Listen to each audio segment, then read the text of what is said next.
Welcome to Impact. We have another exciting week ahead of us. I'm Nick Barber. And I'm Richa Khandelwal Bhatt. How are you, Richa? I'm very, very well. How are you, Nick? Great, great.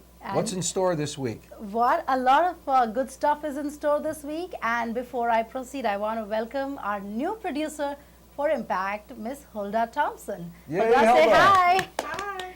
Well, welcome. She's a lovely lady, and I'm sure she's going to steal your heart away with her woman on the street segment, and also with a lot of passion that she brings on board Impact. So, well, Nick, what do we have in the first segment here? The first segment, Richa, is Philip Morris, our own Philip Morris, and he'll be interviewing Maggie Mancinelli-Cahill. And Maggie is the producing artistic director at the Capitol Rep in Albany. So this should be exciting. It's a great place, the Capitol Rep, as we all know, well known in the Capital District. So I'll particularly be interested in hearing this interview. That's great. So let's watch out for this. Maggie and Philip.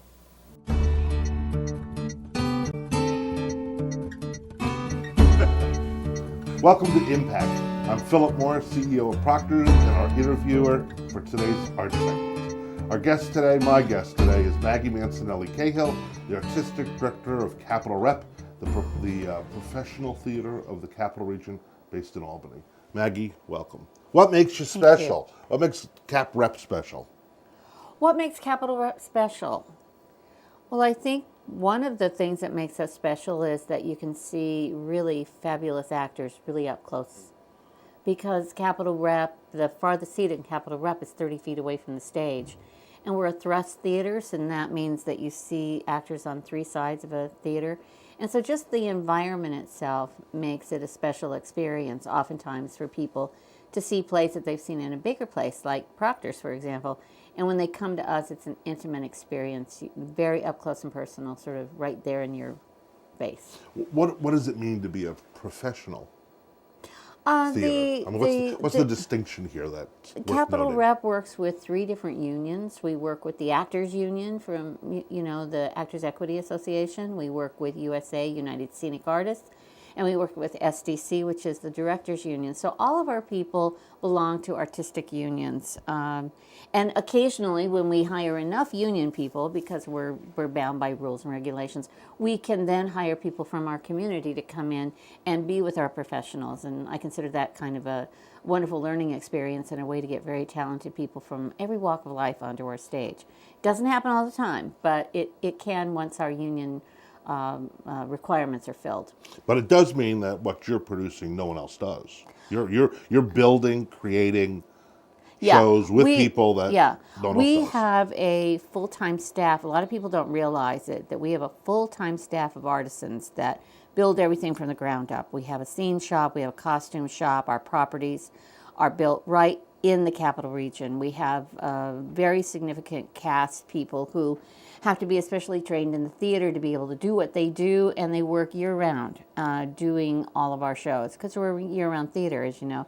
So, that is something that I take very seriously, because the people live here, the money stays here, and the creativity is a source of I think, an important part of what we do, because creativity, is really going to be important in the next decade. Would there be professional actors walking the streets without Cap Rep?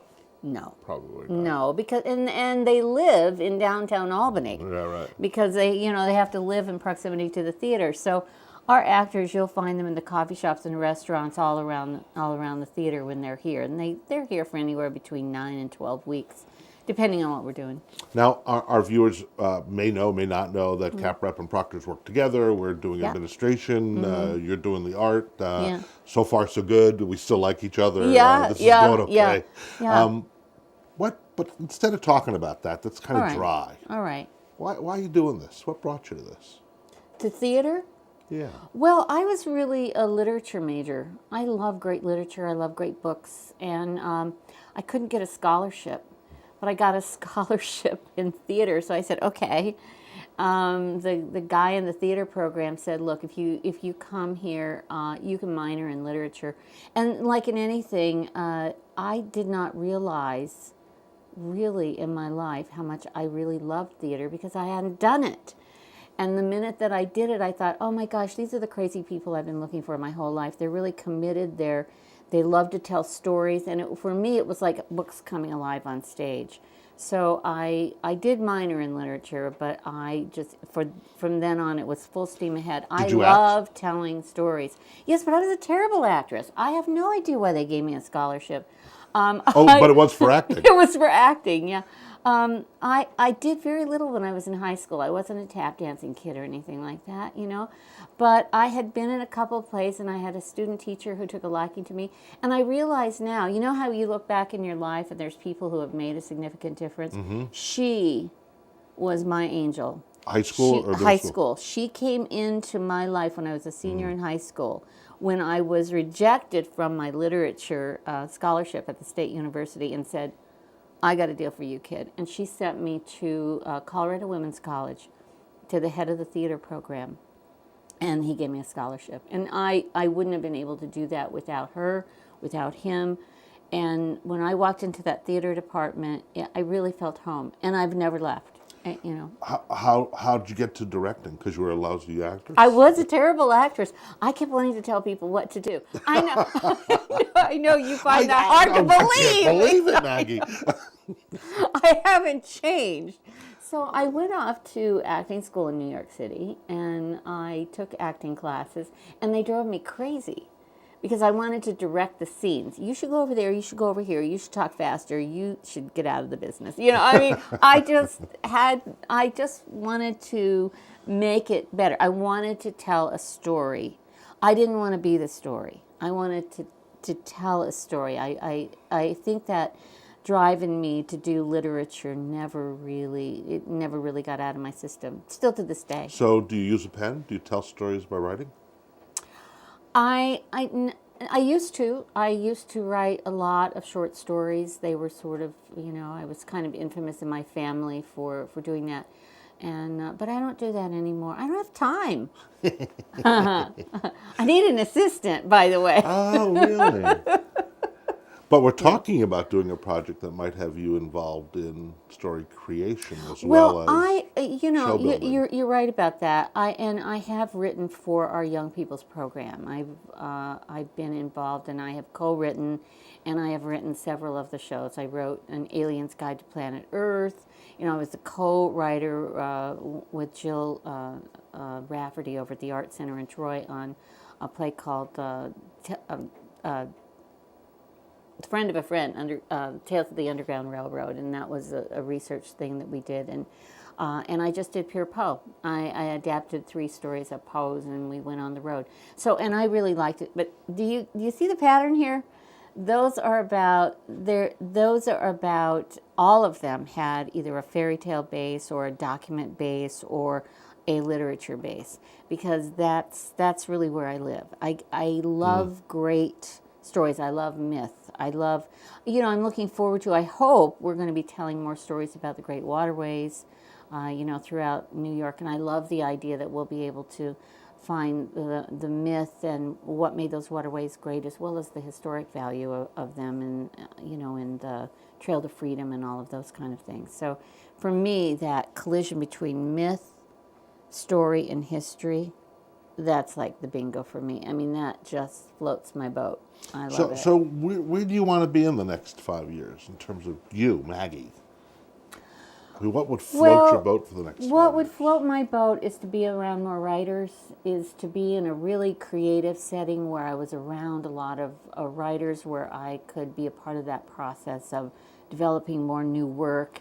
And I think actually the Proctors partnership, I know that it might be a little dry, but the truth is that without our shared resources, I don't know if I'd see that in the future for Capital Rep. And because of our shared resources, I'm beginning to think that we might be able to manage that. You have to have time to do that. You know, writing takes time. You have to percolate. You have to really foster that creativity. You can't be run by your box office. You have to be driven by the creativity and all of this percolating up, and be able to have people around that can really guide that creative process. And that's time consuming and exciting, but it will not get you dollars at the ticket window. So Right. you have to be strong to do that. You know, and strength will drive all the time programming and excitement. It's really true in the So arts. thinking about your career here, pick an example of somebody, something that you have had an impact on that really almost brings you to tears. Well, there's been several kids that went through our STAR program that I have to say have been incredibly remarkable. The fact that they really came out of poverty and were given up. They were just dumped at Harriet Gibbons School, and there's one boy in particular who was a big troublemaker in his class, terrible. And our teaching artist walked in, and he spoke out of turn, of course, and he had a voice like James Earl Jones. Oh, really? So we went, he's a troublemaker, but he's got a great voice. And so we tapped him in that program. And this breaks my heart in a good way. We just got a note from him that he has been cast in To Kill a Mockingbird at his college. And he's a theater major, and he wants to go into teaching. And this is one of those great stories where everything about Capitol Rep, and he saw To Kill a Mockingbird when he was a kid before we revived it a couple years ago, and he always wanted to be in it. And he couldn't at the time because of his family situation. And now here he is in college.